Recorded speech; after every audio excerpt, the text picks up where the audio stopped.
Story of the day चे प्रायोजक आहेत MDH मसाले. MDH ने जेवण दरवेळी मजेदार. MDH दम आलू, दाल तडका आणि मशरूम मसाला. MDH ने जेवण दरवेळी मजेदार. MDH सदैव तुम्हाला नवे स्वाद देण्यासाठी कटिबद्ध आहे.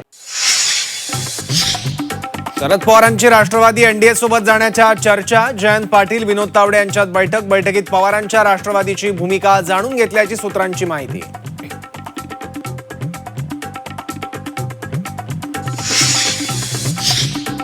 एनडीए सोबत जाण्याच्या चर्चांमध्ये कुठलंही तथ्य नाही. आमदार रोहित पवार यांनी सर्व चर्चा फेटाळल्या. तर पवारांना सत्ता हवी की पुरोगामी विचार हे त्यांनी ठरवावं, काँग्रेस नेते वडेट्टीवारांचं विधान.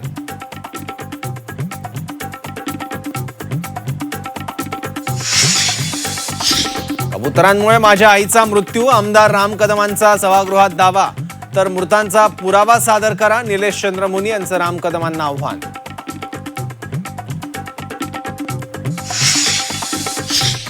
नर्मदा प्रकल्पातून पाणी मिळवण्याचा मार्ग मोकळा. 10 टीएमसी पाणी मिळणार, केंद्राकडून निधी दिला जाणार. मुख्यमंत्री देवेंद्र फडणवीसांची माहिती.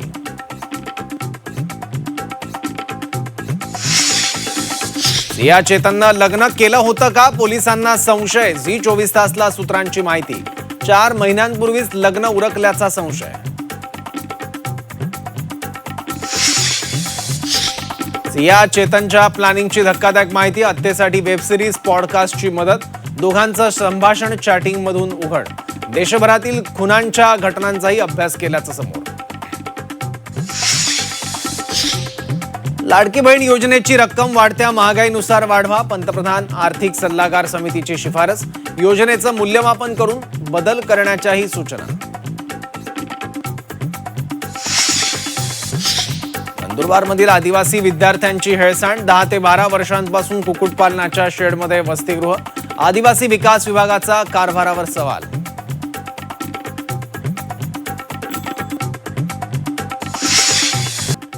नमस्कार, मी Saurabh Koratkar. Story of the day आमच्या खास कार्यक्रमात आपलं स्वागत. दिवसभरातल्या बऱ्याच महत्त्वाच्या घडामोडी आहेत, राजकीय घडामोडी आहेत. त्या सर्व घडामोडींचा आढावा आपल्याला घ्यायचा आहे या बुलेटिनमधून. सुरुवात शिंदेंच्या बातमीने. शिंदेंच्या शिवसेनेच्या ऑपरेशन टायगर नंतर आता महाराष्ट्रात राजकीय भूकंप होण्याचे संकेत मिळत आहेत. कारण राष्ट्रवादी शरदचंद्र पवार पक्ष भविष्यात एनडीए सोबत जाण्यासंदर्भात पक्षांतर्गत चर्चा सुरू झाल्याची माहिती मिळते. त्यामुळे राज्यातील राजकारणात आणखी एक उलथापालथ होणार का, अशी चर्चा सुरू झाली आहे. पवारांची राष्ट्रवादी एनडीए सोबत जाणार. राजकारणात पुन्हा उलथापालथ होणार. राष्ट्रवादी शरद पवार पक्षाच्या ज्येष्ठ नेत्यांवर जबाबदारी. गुप्त भेटी, चर्चांमधून सुरू झाली आहे तयारी. राष्ट्रवादी काँग्रेस शरदचंद्र पवार पक्षाचे ज्येष्ठ नेते जयंत पाटील आणि भाजपचे राष्ट्रीय सरचिटणीस खासदार विनोद तावडे यांच्यात मुंबईतील एका पंचतारांकित हॉटेलमध्ये गुप्त बैठक पार पडल्याचं बोललं जात आहे. या बैठकीत एनडीएला पाठिंबा देण्यासंदर्भात दोन्ही नेत्यांमध्ये चर्चा झाल्याची माहिती सूत्रांनी दिली आहे. त्यामुळे पवारांची राष्ट्रवादी एनडीए सोबत जाण्याची चाचपणी करतेय का, अशी चर्चा सुरू झाली आहे. राष्ट्रवादी शरदचंद्र पवार पक्षाकडे सध्या 8 खासदार आहेत आणि 10 आमदारांची ताकद आहे. त्यामुळे ही ताकद सत्तेसोबत जोडायची की काँग्रेस सोबत विरोधी पक्षातच राहायचं, याबाबत पवारांच्या राष्ट्रवादीत 2 मतप्रवाह असल्याचं काही दिवसांपूर्वी समोर आलं होतं. पण आता पवारांनी पक्षाच्या एका ज्येष्ठ नेत्यावर खासदार आणि आमदारांशी चर्चा आणि चाचपणी करण्याची जबाबदारी सोपवल्याची माहिती मिळते. त्यामुळे शरद पवारांची राष्ट्रवादी एनडीएला थेट पाठिंबा देणार की बाहेरून मदत करणार, याची चाचपणी आता सुरू झाल्याची चर्चा आहे. असं वाटतं साहेब काँग्रेसमध्ये मर्ज करणार नाहीत किंवा काँग्रेस सोबत पक्ष नेणार नाहीत, कारण त्यांना माहिती आहे पुढे काँग्रेसला भविष्य नाहीये. आता भारतीय जनता पार्टीचं केंद्रात आणि राज्यात सरकार असल्यामुळे सत्तेसोबत जाणं हे राजकीय शहाणपण ठरू शकतं, याचं अत्यंत मोठं आकलन आहे, मोठ्या साहेबांना आहे. त्यामुळं एनडीए मध्ये सहभागी होत असताना राष्ट्रवादी काँग्रेस पक्ष हा महायुतीतला उत्तम पर्याय आहे. आदरणीय सुनेत्रा वहिनींच्या नेतृत्वामध्ये पक्ष काम करतोय. जर खासदारांचं ऑपरेशन टायगर सारखं ऑपरेशन होऊ नये असं वाटत असेल तर नक्कीच राष्ट्रवादी हे स्वतःचा परिवार आहे, घर आहे, त्यामध्ये त्यांचं कधीही स्वागत असेल, जेणेकरून वर एनडीए पण मजबूत होणार आणि राज्यात महायुतीचं सरकार पण स्थिर स्थावर राहणार. पवारांच्या पक्षाकडून काँग्रेसऐवजी एनडीए सोबत जाण्याच्या हालचाली सुरू केल्यानंतर अजित पवार यांच्या राष्ट्रवादीत संभ्रम निर्माण झाला. शरद पवार एनडीए सोबत येत असतील तर आनंदच होईल असं म्हणत नवाब मलिक यांच्या कन्या आणि राष्ट्रवादीच्या आमदार सना मलिक यांनी प्रतिक्रिया दिली. तर एनडीए मध्ये येण्याचा निर्णय पक्ष नेतृत्वाचा असतो असं म्हणत सुनील तटकरे यांनी सावध प्रतिक्रिया दिली. कधी शरदचंद्र पवारजी एनडीएमध्ये सहभागी झाले तर आम्ही त्यांचं स्वागतच करू. नक्कीच आमची जे स्ट्रेंथ आहे ते वाढणार आणि आमचे एकजुटे नातं पण आहे त्यांच्यासोबत. आज पण आम्ही सभागृहात असले किंवा फील्डवर असलं तर आम्ही कधी ते स्प्लिटसारखं आम्ही काम करत नाही, एकजुटाने काम करतो. लोकांसाठी आणि डेव्हलपमेंटसाठी सोबत आले तर आमचं स्वागत आहे. नाही, मला या विषयावरती काय माहीत नाही, कारण आदरणीय पवारसाहेब गेली 6 दशकं देशाच्या राजकारणामध्ये त्याने आपलं एक वेगळं स्थान प्रचंड राजकीय इच्छाशक्तीच्या बळावरती मेहनतीतून विकासात्मक नेतृत्वाच्या माध्यमातून त्यांनी दाखवलेलं आहे. त्यामुळे साहेबांच्या नेतृत्वाखाल्या पक्षाने काय निर्णय घ्यावा हा शेवटी साहेबांचा आणि त्या पक्षाच्या नेतृत्वाचा अधिकार त्या ठिकाणी आहे. पवारांच्या पक्षानं एनडीए बाबत चाचपणी सुरू केल्यानंतर महाराष्ट्राच्या राजकारणातही तर्कवितर्क लढवले जात आहे. राष्ट्रवादीच्या एनडीए सोबत जाण्याच्या चर्चेनंतर सत्ता की पुरोगामी विचार हे ठरवावं असं विधान विजय वडेट्टीवारांनी केलं. तर भाजपच्या गिरीश महाजन यांनी आमचे दरवाजे सर्वांसाठी खुले असल्याचं सूचक विधान करत या चर्चेला बळ दिलाय. अजून कुठे असं कानावर आलं नाही की त्यांनी कसले विचार केलेला आहे. हे विचार मीडियामध्ये चर्चेला आहे. त्यांच्याकडून अधिकृत कुठे असा विचार आलेला आहे. त्यामुळे एखाद्या नेत्यांच्या संदर्भात हे भाष्य करणंही चुकीचं आहे. योग्य आणि त्या संदर्भातली भूमिका येऊ द्या, मग आम्ही त्या संदर्भात आमची भूमिका मांडू. मला काही माहित नाही त्याची काय तसं चालली काय चाललंय. त्याच्या जर बऱ्याच बातम्या तुम्ही देत आहात, वर्तमानपत्र मी वाचतोय, त्याच्यात दुमत आहे, एकमत आहे, ठीक आहे. आता हा निर्णय त्यांनी घ्यायचा आहे. मला तो फायदा राहील काय, आम्हाला काय, सबके लिए खुला आहे. ही तुम्ही मॅन्युफॅक्चर केलेली बातमी आहे. त्यामुळे याच्यामध्ये मी तुम्हाला एकच सांगतो, महाराष्ट्रातनं एनडीएमध्ये कुठला नवीन पक्ष येणार नाही. आता जे पक्ष आहेत तेच पक्ष राहतील. कुठलाही नवीन पक्ष आत्ता एनडीएमध्ये येण्याची आमची कुठलीही चर्चा नाही. मी सोबतच्या कोणालाही तोडण्याचा प्रयत्न करत नाही. जे त्यांच्यासोबत आहेत, म्हणजे शरद पवार साहेबांच्या पक्षात जे खासदार आणि आमदार आहेत यांना कोणालाही तोडण्याचा आमचा प्रयत्न नाही. पवारांच्या राष्ट्रवादीवरून राजकीय भूकंपाची चर्चा सुरू असताना शरद पवारांचे नातू आणि आमदार रोहित पवार यांनी मात्र ही चर्चा फेटाळून लावली आहे. एनडीए सोबत जाण्याच्या चर्चांमध्ये तथ्य नाही. शरद पवारांचा पक्ष हा 60 वर्ष केवळ भाजपच्या विरोधात लढलेला पक्ष असल्याचं म्हणत रोहित पवार यांनी भाजपसोबत जाण्यास नकार दिला. अशी फक्त चर्चा आहे, त्याला कुठेही तथ्य नाही. तशा पद्धतीने कुठेही चर्चा न केंद्रात एनडीएच्या नेत्यांबरोबर चालू आहे, न काँग्रेसच्या नेत्यांबरोबर चालू आहे, न राज्यात कोणाबरोबर चालू आहे.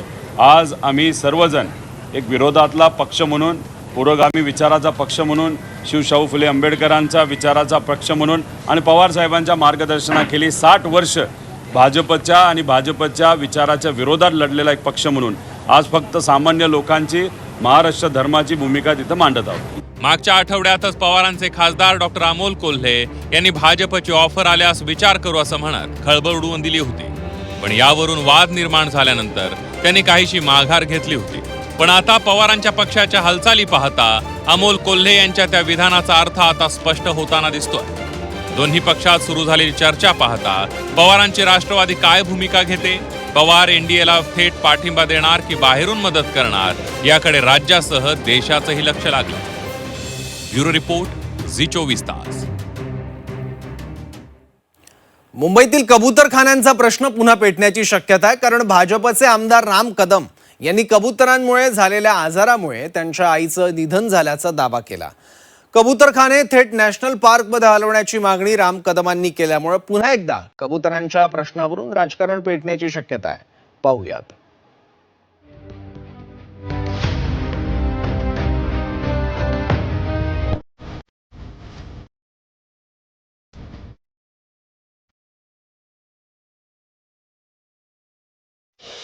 भाजप आमदार राम कदम यांनी केलेला हा गंभीर दावा.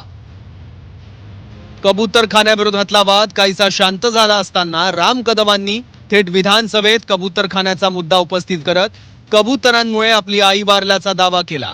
हाच मुद्दा मांडत राम कदमांनी कबुतरखाने बोरिवली नॅशनल पार्कात हलवण्याची मागणी केली.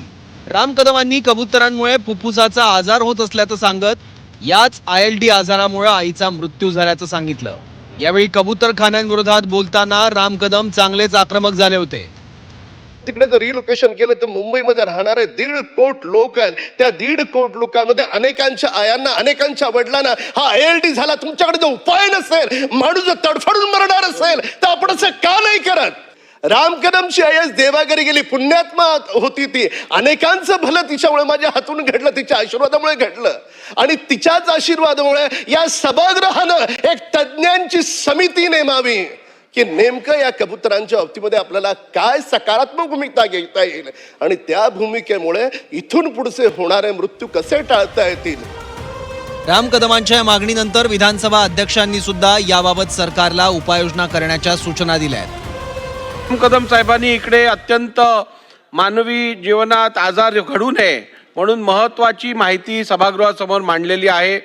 त्या दुर्दैवाने त्यांच्या मातोश्रींना याच आजारामुळे त्यांचं निधन झालं. अत्यंत महत्त्वपूर्ण माहिती त्यांनी सभागृहात दिली आहे. शासनाने दिलेल्या माहितीचा नीट विचार करून जर का समिती स्थापन करून या विषयात एक्सपर्ट्स घ्यायचे असतील तर त्यांना अपॉइंट करून योग्य उपाययोजना करण्यासंदर्भातली कारवाई करावी. खरं तर काही महिन्यांपूर्वी कोर्टाच्या निर्देशानंतर ठाकरे बंधूंनी कबुतरखान्यांविरोधात रान पेटवल्याचं समोर आलं होतं. ज्यानंतर जैन समुदायाकडून या विरोधाला कडाडून प्रत्युत्तर देण्यात आलं. कबुतरखान्यावरची ताडपत्री कापण्यासाठी शांतताप्रिय जैन कार्यकर्त्यांनी थेट चाकू सुरे हातात घेत धमकावल्याचंही पाहायला मिळालं. आता सत्ताधारी आमदार असलेल्या राम कदमांनीच कबुतरखान्यांना कडाडून विरोध केल्यानं जैन मुनी पुन्हा मैदानात उतरले आहेत. सर्वांची आई महान असते, सर्वांची आई महान आहे, पण आपल्या आईचं उदाहरण देऊन विधानसभेवर हे चुकीचं आहे. आजकाल लोक आता आपल्या राजनीतीसाठी आपल्या आईला पण आणता का समोर तुम्ही? सर्वांची आई आहे, पण राम कदमनी प्रमाण द्या, प्रूफ द्या की माझी आई त्या कबुतरामुळे मेली म्हणून. असे काही आधार आहेत ज्याच्यामुळे हे होतात आहे. आणि हे तर आता आहे. आणि जे काय बोलले असेल, त्यांची आई जर कबुतरामुळे वारली असेल तर वेगळी त्यांची प्रतिक्रिया आहे. कबुतरांच्या विष्ठेमुळे फुफ्फुसाचे आजार होतात हे पुराव्यानिशी उघड झालंय. पण हाच आजार राम कदमांच्या आईच्या मृत्यूला कारणीभूत ठरल्यानं ते आक्रमक झाले आहेत. राम कदमांच्या मागणीनंतर आता कबूतर आणि कबूतरखान्यांच्या स्थलांतराचा प्रश्न पेटण्याची शक्यता आहे. ब्युरो रिपोर्ट, झी24 तास. कनेक्टिंग लिंकवरची दरड हटवून आता 24 तास झाले आहेत, पण दरड कोसळल्याच्या घटनेवरून विरोधकांची सरकारबाबतची ओरड काही कमी झालेली नाही आहे. आज दुसऱ्या दिवशी सुद्धा कनेक्टिंग लिंकवरून राजकीय वातावरण तापलंय. रोहित पवारांनी तर कंत्राटदार कंपनीच्या VSR सोबतच्या कनेक्शनवर सुद्धा बोट ठेवलंय. तर दुसरीकडे लिंक बांधणाऱ्या कंपनीनं भाजपला 900 कोटींची देणगी दिल्याचा आरोप वडेट्टीवारांनी केलाय. तर या सर्व टीकांना गोपीचंद पडळकर यांनी तितक्याच आक्रमकपणे उत्तर दिलंय. पाहूयात.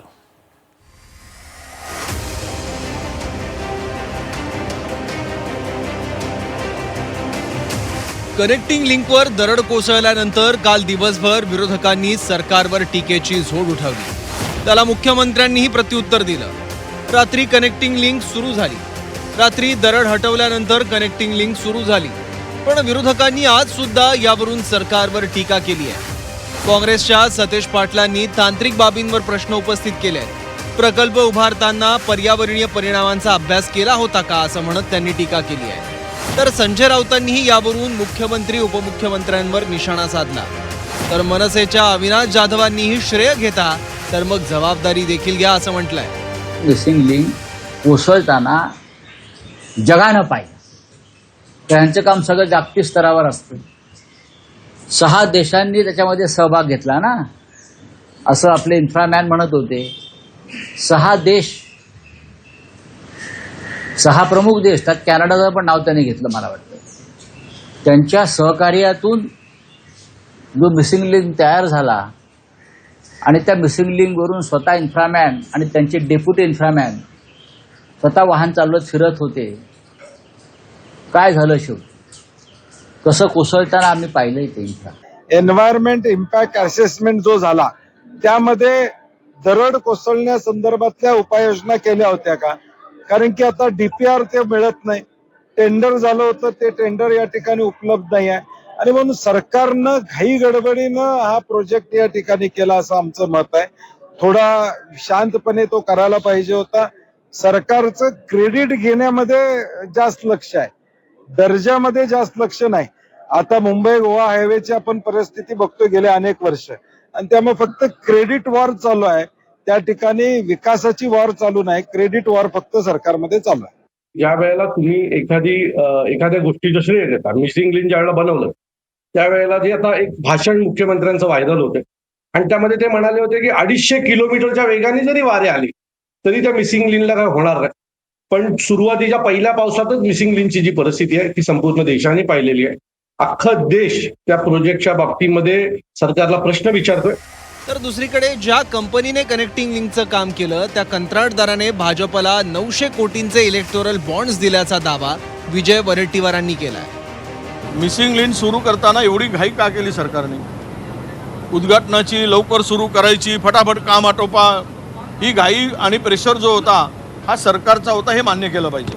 दुसरी गोष्ट अशी की जो कंत्राटदार आहे ज्याच्याकडे आता किमान 2 लाख कोटीची कामं आहेत, तो मेगा इंजिनिअरिंग, आता यांच्याकडून कामाची अपेक्षा, चांगल्या कामाची अपेक्षा कशी ठेवणार? कारण त्यांनी भारतीय जनता पक्षाला 900 कोटी रुपयाचा इलेक्ट्रॉनिक बॉन्ड दिला. आता हा माणूस 900 कोटी रुपये जर एखाद्या राजकीय पक्षाला देत असेल तर त्याच्याकडून चांगलं काम, उत्कृष्ट काम अपेक्षा कशी ठेवणार? ज्या कंपनीला कामाचं कंत्राट दिलं होतं त्यावरून विरोधक प्रश्न उपस्थित करतायत. इतकंच नाही तर ज्या VSR कंपनीच्या विमानात दादांचा अपघात झाला होता त्या कंपनीचा लिंकचं काम केलेल्या कंपनीसोबत संबंध असल्याचा दावा रोहित पवारांनी केलाय. दगड कोसळले, त्याच्यानंतर आतून जे पाण्याचे फवारे आपल्या सगळ्यांना बघायला मिळाले ते सुद्धा ड्युरेबिलिटी टेस्टचा हा विषय होता का? त्यामुळे कुठं ना कुठं तरी ही जी काही मिसिंग लिंक आहे त्यातून विकास हा कुठेतरी मिसिंग आम्हाला वाटतो, सेफ्टी कुठेतरी मिसिंग वाटते आणि लिंक कशाला आहे तर करप्शनला तिथं लिंकिंग आहे असं आमचं ठाम मत आहे. बऱ्याच ठिकाणी बरेच नवीन प्रोजेक्ट अशा पद्धतीने तिथं कुठेतरी खराब झालेले, तिथं रस्त्याला क्रॅक पडलेले गळताना आपण सर्वजण बघू शकतो. फक्त ह्याच्यामध्ये काय झाले की ज्या कंपनी याच्यामध्ये जबाबदार आहेत, नवयुगा नावाची एक कंपनी आहे, कुठली आंध्राची आहे, ॲफकॉन नावाची एक कंपनी आहे. नवयुगा कंपनी हीच ती कंपनी ज्याचं VSR म्हणजे अजितदादांच्या घटनेमध्ये जी कंपनी इन्वॉल्ड आहे त्या कंपनीचं आणि या नवयुगा कंपनीचं कुठंतरी संबंध आहेत. हे आम्ही आधीसुद्धा सांगितलेलं आहे. पण दुर्दैवाचं VSR कंपनीवर कारवाई झाली नाही. त्याच्याचबरोबर हा जो प्रकल्प आहे मिसिंग लिंकचा हा सुद्धा नवयुगा कंपनीला दिला गेला. रोहित पवारांच्या या टीकेनंतर पडळकरांनी पवारांवर जहरी टीका करत पहिल्या पावसात या गोष्टी होतातच असं म्हटलंय. अरे त्यानं आणि त्याच्या आजोबानं एखादी वीट लावल्या का महाराष्ट्रामध्ये? कुठं विकासाची कुठं केलाय विकास? त्याला काय माहीत आहे? अरे जगामध्ये हे इन्फ्रास्ट्रक्चरचं टेक्निक कुठं चाललंय ह्याची अक्कल पाहिजे ना. कारखाना चोरण्या इतकं हे सोपं नाही आहे. कारखाना डापायची प्रक्रिया सोपी आहे. ह्या सगळ्या गोष्टी खूप अवघड आहेत आणि म्हणून माननीय मुख्यमंत्री महोदयांच्या नेतृत्वामध्ये जे काम चालू आहे ते उघड्या डोळ्यांनी बघा ना. तुमच्या आजोबाच्या काळामध्ये अमृताजन जे पूल आहे लोणावळ्याजवळचं बोरघाट आहे, अरे किती लोक मेली दरडी पडून. जे मिसिंग लिंक आता कनेक्टिंग लिंक सरकारच्या माध्यमातून बदललेलं आहे आणि जगामध्ये ज्या वेगवेगळ्या टेक्नॉलॉजी आहेत या टेक्नॉलॉजी इथं वापरलेल्या आहेत. अरे पहिला पाऊस आहे, पहिल्या पावसामध्ये एंट्री गेटला जी दरड कोसळलेली आहे हे होतं. यांनी सगळं बाकीच्या बाहेर देशामध्ये कशा पद्धतीनं अशा पद्धतीचे रोड केलेले आहेत त्याची जरा माहिती घ्यावी आणि मग ह्याचं राजकारण करावं. कारण ज्यांचा जन्मच भ्रष्टाचारामध्ये झालाय, सगळ्या पिढ्यानपिढ्या भ्रष्टाचार केलाय, त्यांना पुढे दिसणार काय? आता पडळकर थेट पवारांवर घसरले असले आणि पहिल्या पावसात या गोष्टी होतात असं म्हटलं असलं तरी घडलेला प्रकार अनेक प्रश्न उपस्थित करणारा आहे. त्याची उत्तरं देण्याऐवजी सत्ताधाऱ्यांकडून विरोधकांवरच राजकीय टीका केली जाते आहे. त्यामुळे जोपर्यंत विरोधकांच्या आरोपांचं निरसन होत नाही तोपर्यंत हा मुद्दा शांत होईल असं सध्या तरी दिसत नाहीये. बाकी हा दरड कोसळण्याचा प्रकार पुन्हा घडणार नाही याची खात्री सरकार देईल का हा प्रश्न आता सर्वसामान्यांनाही पडलाय.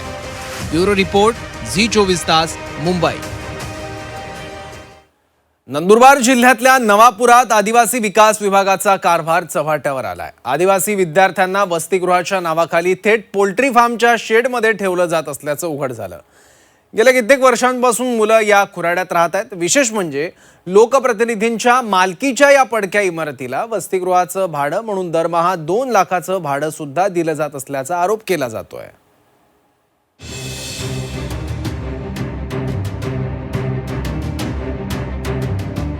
नंदुरबारच्या नवापूरमधील हे आहे आदिवासी विभागाचं वसतिगृह. आदिवासी विद्यार्थ्यांच्या शिक्षणासाठी सरकार कोट्यवधी रुपयांचा निधी खर्च करतं. पण नवापूरच्या आदिवासी वसतिगृहाची स्थिती सरकारच्या दाव्यांना अक्षरशः चपराक लगावणारी आहे. नवापूरमध्ये तब्बल 500 विद्यार्थी क्षमतेचं आदिवासी वसतिगृह बंद पडलेल्या कुक्कुटपालन शेडमध्ये म्हणजेच कोंबड्यांच्या खुराड्यात चालवलं जात असल्याचं धक्कादायक वास्तव समोर आलंय.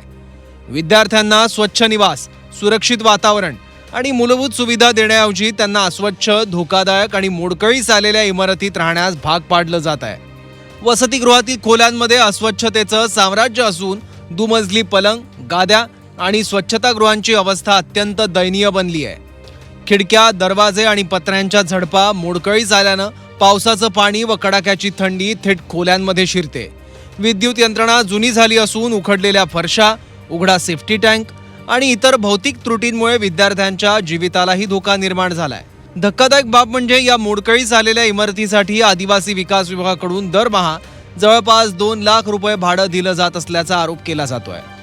वसतिगृह आता ज्या ठिकाणी आहे त्या ठिकाणी बऱ्याच वर्षापूर्वी त्या ठिकाणी पोल्ट्री फार्म होता आणि त्या पोल्ट्री फार्म मध्ये बर्ड फ्लू आल्यानंतर त्यांनी संबंधितांनी जे आमचे लोकप्रतिनिधी आहेत, आमचे आमदार श्री दादा नाईक त्यांचा तो पोल्ट्री फार्म होता आणि त्याच्यात बर्ड फ्लू मध्ये तिथं त्या पोल्ट्री बंद झाला आणि त्या ठिकाणी कोंबड्या मेल्या आणि आता त्या खुराड्यामध्ये मुलांना कोंबता येते. तर अशी ही दयनीय अवस्था ही गेल्या 10 ते 12 वर्षापासून चाललेली आहे. ही इमारत एका राजकीय नेत्यांच्या मालकीची आहे.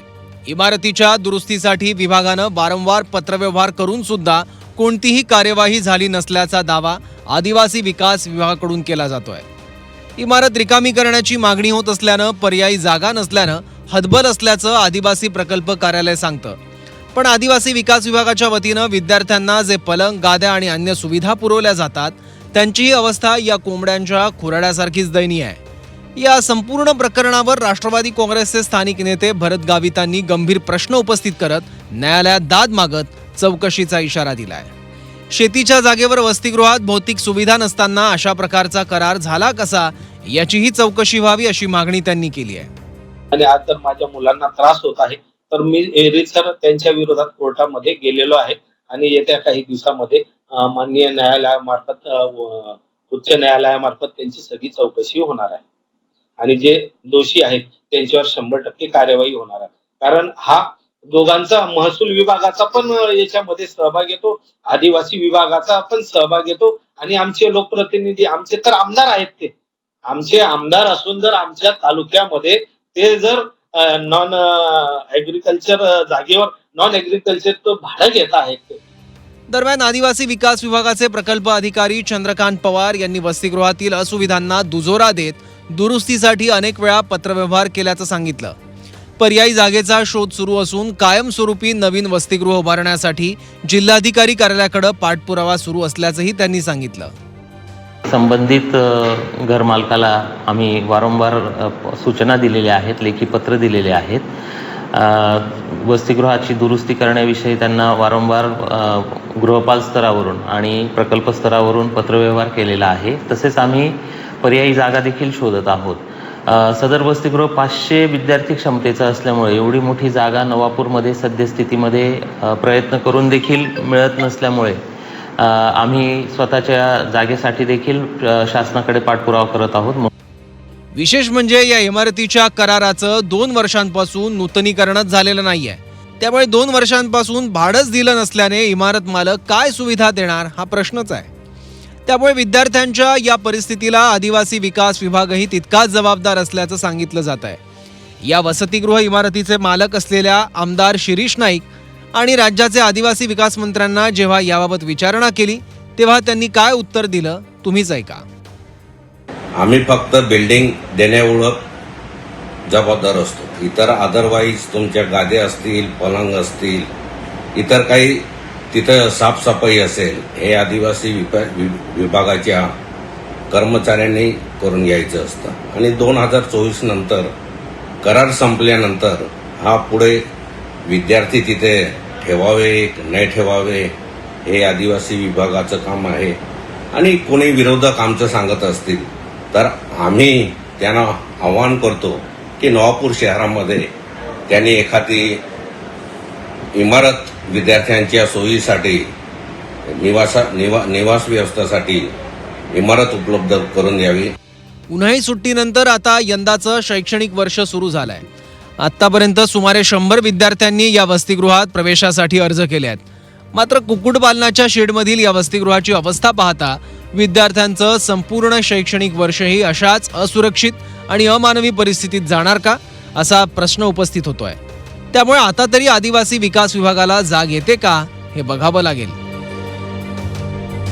प्रशांत परदेशी, झी24 तास, नंदुरबार. नाशिकसह उत्तर महाराष्ट्रावर गेल्या 24 तासांपासून घोंघावणारं ढगफुटी आणि अतिवृष्टीचं संकट अखेर टळलंय.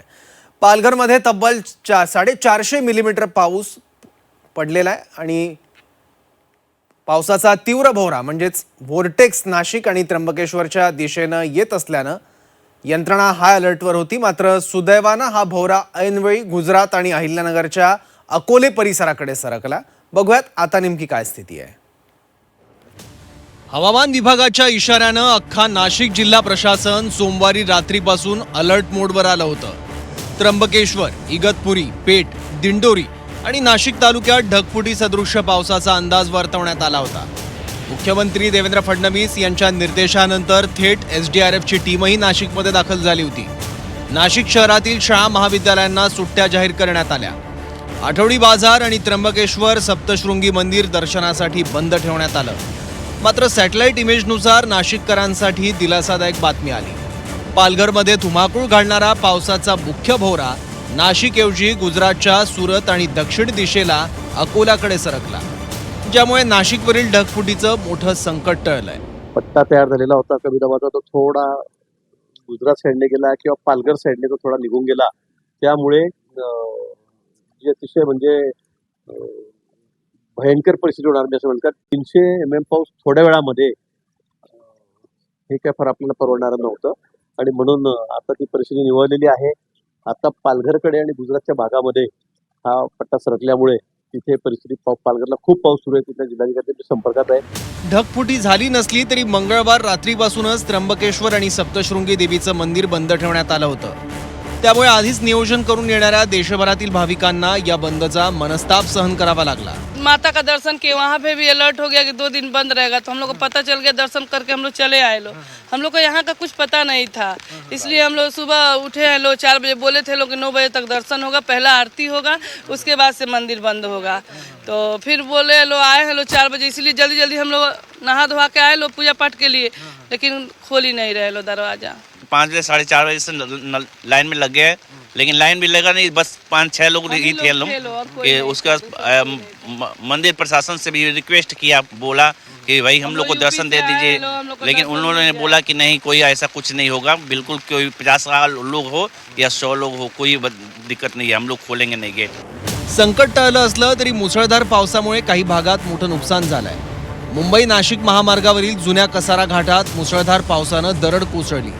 सुदैवानं जीवितहानी झाली नाही, पण महामार्ग पोलिसांनी तात्काळ ढिगारा बाजूला करत वाहतूक एकेरी मार्गानं सुरू ठेवली आहे. दुसरीकडे त्र्यंबकेश्वर खोडाळा रस्त्यावरील नवीन पुलाच्या कामासाठी टाकलेला तात्पुरता मातीचा भराव वाहून गेलाय, ज्यामुळे तब्बल 40हून अधिक गावांचा संपर्क तुटलाय. तर तो कच्चा मातीचा बनवलेला होता. मोऱ्या पण टाकलेल्या होत्या त्यांनी पाणी जाण्यासाठी. आणि रात्रभर जोरदार पाऊस झाल्यामुळे सकाळी 8-8:30च्या सुमारास ते पाणी जात होतं, पण नंतर पुलावरनं पाणी उलटलं आणि पूल खचलेला दिसतोय.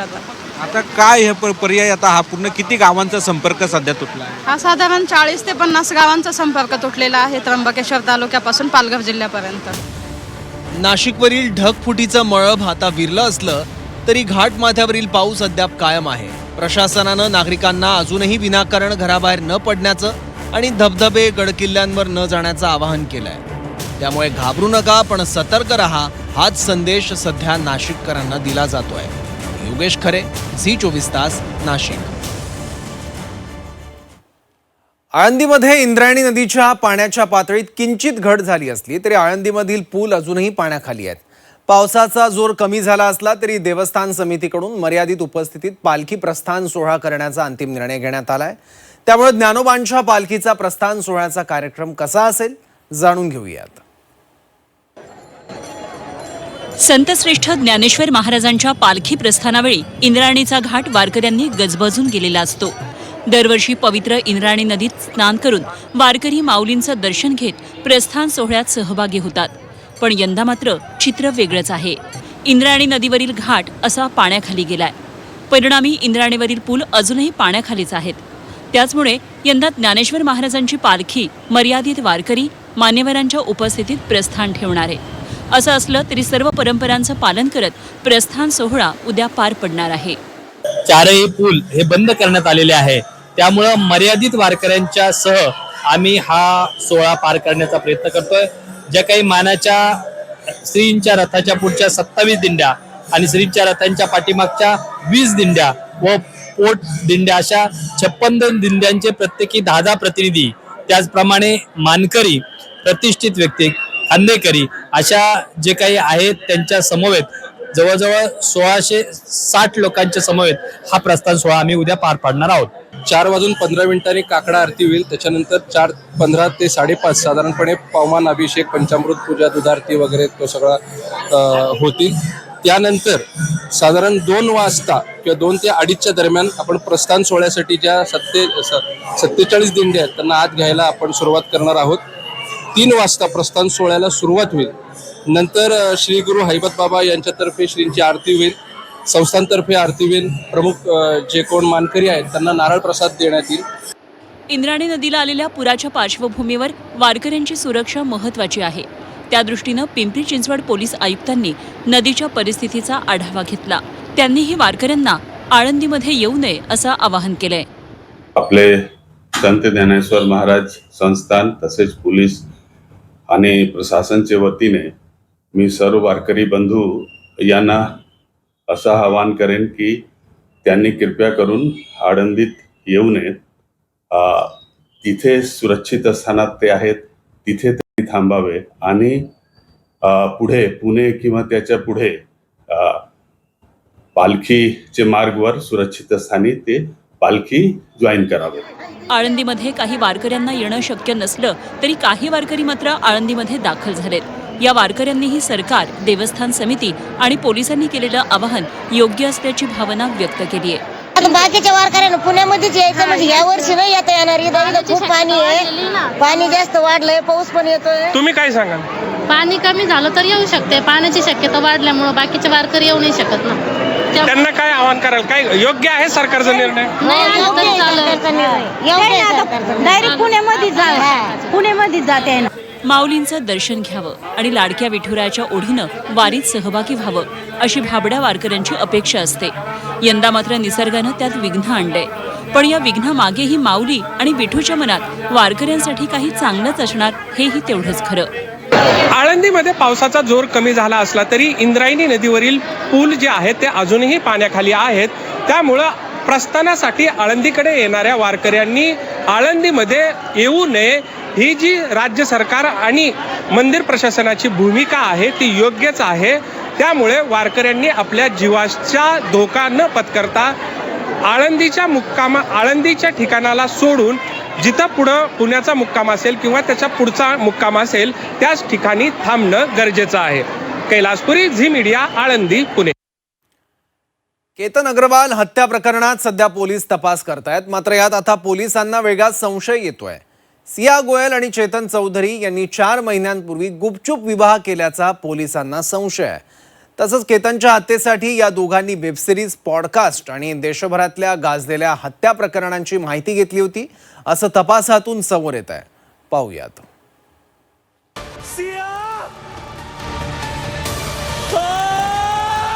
केतन अग्रवाल हत्या प्रकरणामधले आरोपी सिया गोयल आणि चेतन चौधरीवर पोलिसांना वेगळा संशय आहे.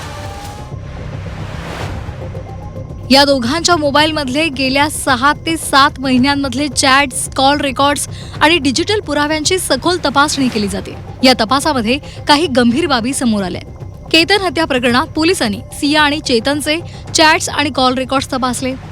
सिया गोयल आणि चेतन चौधरींनी अनेक वेब सिरीज पाहिल्या होत्या, पॉडकास्ट पाहिले होते. देशातल्या विविध राज्यांमधल्या विविध गुन्ह्यांची माहिती सुद्धा त्यांनी पाहिली होती. चाकू किंवा इतर शस्त्र वापरल्यास पुरावे मागे राहू शकतात आणि आरोपी सहज पकडला जाऊ शकतो. त्यामुळे कोणतंही शस्त्र न वापरता उंच कड्यावरून ढकलून हत्या करण्याचा त्यांनी निर्णय घेतला होता. तपासातल्या माहितीमुळे चेतन आणि सियानं 4 महिन्यांपूर्वी लग्न केल्याचा संशय पोलिसांना आहे. कुटुंबियांना न कळवता गुपचूप लग्न उरकल्याचा पोलिसांना सुगावा लागलाय. आता याचा उलगडा करण्यासाठी पोलिसही प्रयत्नशील आहेत. केतन अग्रवाल हत्या प्रकरणामध्ये आणखीन एक धक्कादायक माहिती समोर आलेली आहे. सिया गोयल आणि चेतन चौधरी यांनी 4 महिन्यापूर्वीच लग्न केल्याचा संशय पोलिसांनी व्यक्त केलेला आहे. पोलिसांना जे त्यांचं चॅटिंग किंवा डेटा जो हाती लागलेला आहे त्या डेटाच्या अनुषंगाने त्यांनी काही दिवसांपूर्वीच लग्न केल्याचा दावा पोलिसांकडून करण्यात येत आहे. एवढेच नव्हे तर केतन अग्रवालची हत्या करण्यासाठी देशभरातील वेब सिरीज किंवा गुन्हेगारी क्षेत्रातले जे पिक्चर आहेत ते पाहून त्यांनी हत्येचा कट सुद्धा असल्याचं पोलीस तपासामध्ये समोर आलेलं आहे. त्यामुळे या प्रकरणामध्ये रोज नवीन खुलासे होताना आपल्याला पाहायला मिळत आहेत. एकामागून एक समोर येणाऱ्या डिजिटल पुराव्यांमुळे केतन अग्रवाल हत्या प्रकरणातील तपास अधिक गुंतागुंतीचा होत चाललाय. मात्र पोलिसांनी मांडलेले हे सर्व दावे महत्त्वाचे आहेत. त्या संदर्भातला अंतिम निष्कर्ष न्यायालयीन प्रक्रियेनंतरच स्पष्ट होणार आहे. निलेश खरमरे, झी24 तास, पुणे.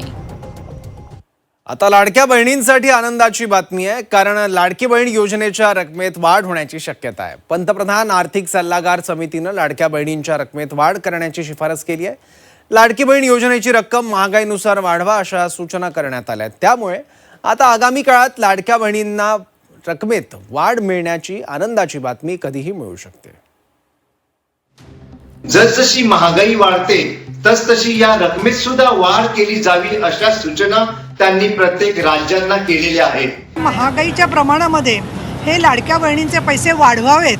या देशामध्ये महागाई मोठ्या प्रमाणात वाढलेली आहे आणि त्याचा फटका हा सामान्य लोकांना तिथं पडतोय. 85 लाख महिलांना याच्यातून कमी केले आणि आज पंतप्रधान कुठे आहेत? महायुती सरकारने 2024च्या विधानसभा निवडणुकीपूर्वी मुख्यमंत्री माझी लाडकी बहीण योजना सुरू केली होती. राज्यातील महिलांना दरमहा 15 रुपयांचं मानधन देण्याचा निर्णय महायुती सरकारने केला होता. पुन्हा महायुतीचं सरकार आलं तर लाडक्या बहिणींचं मानधन 1500 रुपयांवरून 2100 रुपये करण्याचं आश्वासनही देण्यात आलं होतं. मात्र सरकार येऊन 2 वर्ष होत आली तरी लाडक्या बहिणींच्या मानधनात काही वाढ होताना दिसली नाही. मात्र आता लाडक्या बहिणींच्या मानधनाच्या रकमेमध्ये वाढ होण्याची शक्यता आहे. याचं कारण लाडक्या बहिणींच्या मानधनात वाढ करण्याची शिफारस पंतप्रधान आर्थिक सल्लागार समितीकडूनच करण्यात आली आहे. लाडकी बहीण सारख्या योजनांच्या रकमेची वेळोवेळी समीक्षा करण्याची गरज आहे.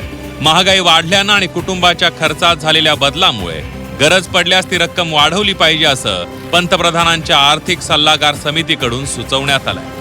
पंतप्रधान आर्थिक सल्लागार समितीकडून करण्यात आलेल्या शिफारशीनंतर शिंदेंच्या शिवसेनेनं विरोधकांचा समाचार घेतला. जसजशी महागाई वाढते तसतशी या रकमेत सुद्धा वाढ केली जावी अशा सूचना त्यांनी प्रत्येक राज्यांना केलेल्या आहेत.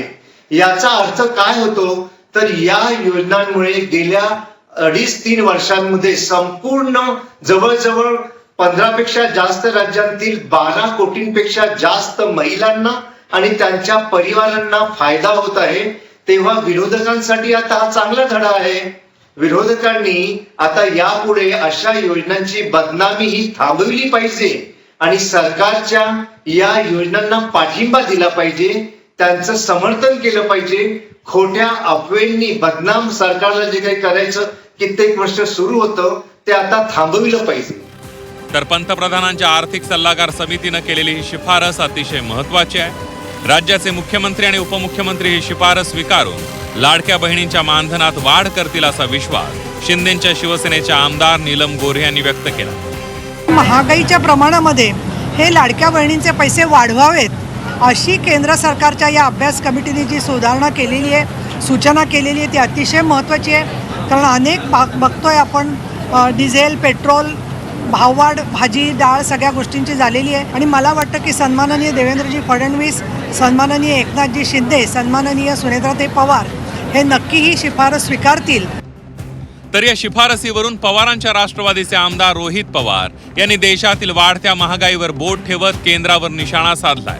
पंतप्रधानांची आर्थिक सल्लागार समिती जर महागाईचा विचार करून मानधन वाढ करण्याची शिफारस करत असेल तर देशात महागाई वाढली आहे हे केंद्र सरकार कबूल करत असल्याचं रोहित पवार यांनी म्हटलंय. इथं शिफारस आम्ही आधीपासून करतोय की भाव जे काही किंमत नाहीतर जे अनुदान आमच्या माता भगिनींना तिथं लाडक्या बहिणी योजनेच्या अंतर्गत दिलं जातं ते वाढलं पाहिजे. आता प्रधानमंत्री साहेबांच्या अध्यक्षतेखाली जी कुठली कमिटी असेल त्यांनी जर रेकमेंडेशन केलं असेल तर लगेचच्या लगेच आज नाही तर उद्या तो रेट दिला गेला पाहिजे. त्याचा अर्थ ते ही गोष्ट मान्य करतात या देशामध्ये महागाई मोठ्या प्रमाणात वाढत चाललेली आहे. त्यामुळे आत्ता जी योजना वर्षापूर्वी आणली त्याच्यामध्ये जर वाढ फक्त महागाई लक्षात घेऊन करायला जर केंद्र सरकारने सांगितलं असेल त्याचा अर्थ केंद्र सरकार मान्य करते या देशामध्ये महागाई मोठ्या प्रमाणात वाढलेली आहे आणि त्याचा फटका हा सामान्य लोकांना तिथं पडतोय. दरम्यान सत्ता आल्यानंतर लाडक्या बहिणींच्या मानधनात वाढ करण्याचं आश्वासन भाजपच्या वचननाम्यात होतं. मात्र भाजपने दिलेलं आश्वासन पाळलं नसल्याचं म्हणत आदित्य ठाकरे यांनी भाजपवर निशाणा साधलाय. दरम्यान 85 लाख महिलांना अपात्र करण्यावरूनही आदित्य ठाकरे यांनी सरकारला लक्ष्य केलं. हे आम्ही पहिल्यापासून बोलतोय, भाजपच्या देखील वचननाम्यात आहे. पण 1,500 वाढवलेत त्यांनी, नाही वाढवलेत त्याच्यावर पैसे त्यांनी मतं कमवलीत. तसंच देशभरात त्यांनी सांगितलं की आम्ही वाढवून देऊ, पण 85 लाख महिलांना याच्यातून कमी केले. आणि आज पंतप्रधान कुठे आहेत? राज्यात 2024ला पुन्हा एकदा महायुतीचं सरकार आल्यानंतर लाडक्या बहिणींचं मानधन 1500 वरून 2100 रुपये करण्याचं महायुतीनं आश्वासन दिलं होतं. राज्यातील महिलांनीही या मानधन वाढी संदर्भात सरकारला अनेकदा प्रश्न केले होते. तर विरोधकांनी यावरून अनेक वेळेला सरकारला कोंडीत पकडण्याचाही प्रयत्न केला होता. मात्र आता थेट पंतप्रधानांच्या आर्थिक सल्लागार समितीनंच या संदर्भात आढावा घेऊन रक्कम वाढवण्याची शिफारस केली आहे. त्यामुळे राज्य सरकार या संदर्भात सकारात्मक विचार करण्याची शक्यता आहे. तर दुसरीकडे राज्य सरकार निधीची उभारणी कशी करणार याही प्रश्नाचं उत्तर राज्य सरकारला द्यावं लागणार आहे. ब्युरो रिपोर्ट, झी 24 तास. गटशेतीच्या माध्यमातून शेतकऱ्यांना मुदतबाह्य कीटकनाशकं वितरित केल्याचा गंभीर आरोप शेतकऱ्यांनी केलाय. डबल स्टिकर लावून एक्सपायरीची तारीख बदलल्याचा आरोप होतोय. त्यामुळे लातूर जिल्ह्यात खळबळ उडाली आहे. कृषी अधिकाऱ्यांच्या म्हणण्यानुसार हे मुदतबाह्य नाही आहे. आता या दाव्यामुळे स्थितीचं गांभीर्य आणखी वाढलंय. त्यामुळे चौकशीची मागणी आता होते.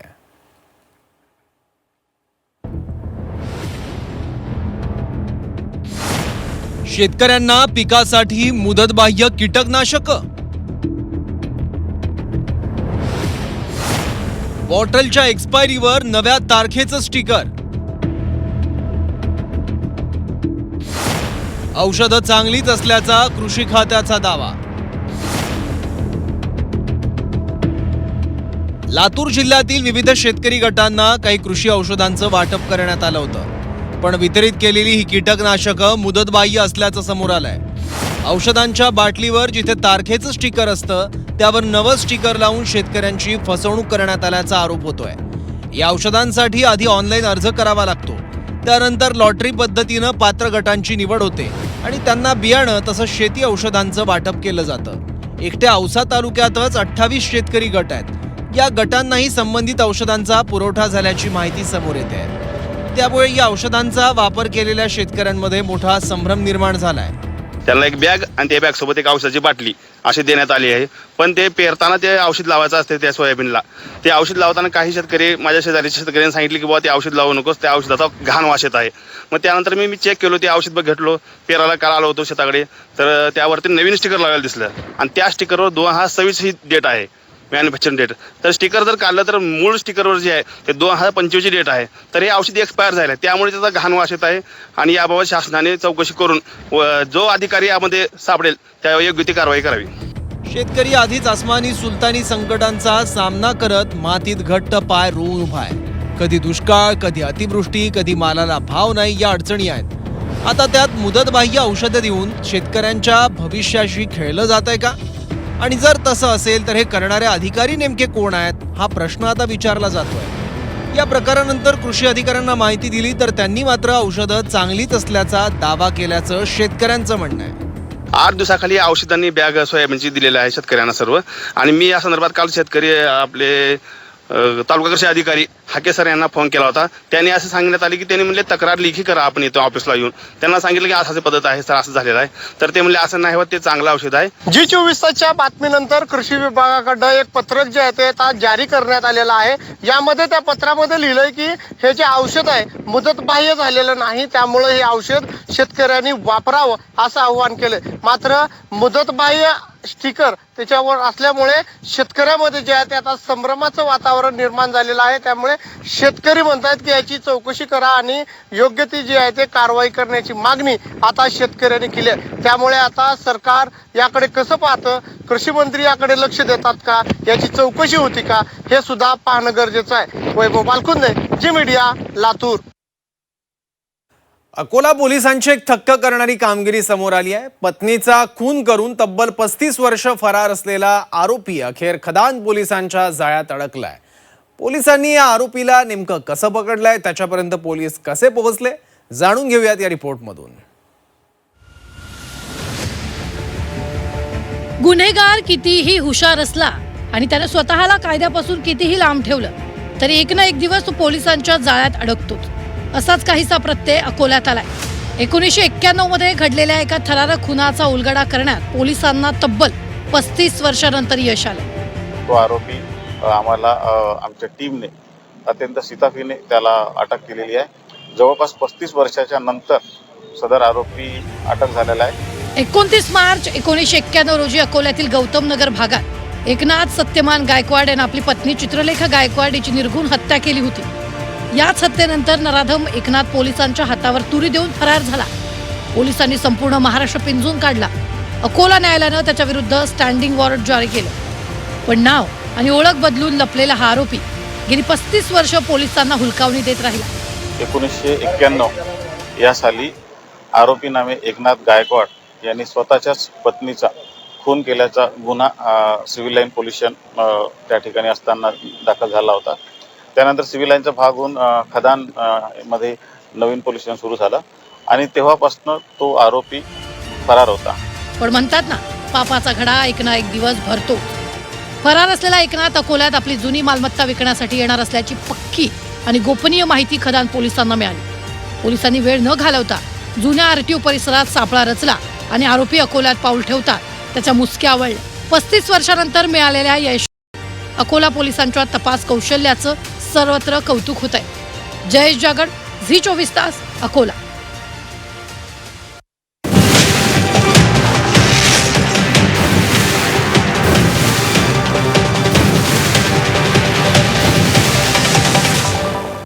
स्टोरी ऑफ द डे चे प्रायोजक आहेत MDH मसाले. MDH ने जेवण दरवेळी मजेदार. आरोग्य न्यूट्रिशन मिळे, बॉडी किती स्ट्रॉंग बने, कमी खाऊन पोट भरे, डायजेशनला नाही धोका. MDH सोयाटीन अस्सल प्रोटीन. MDH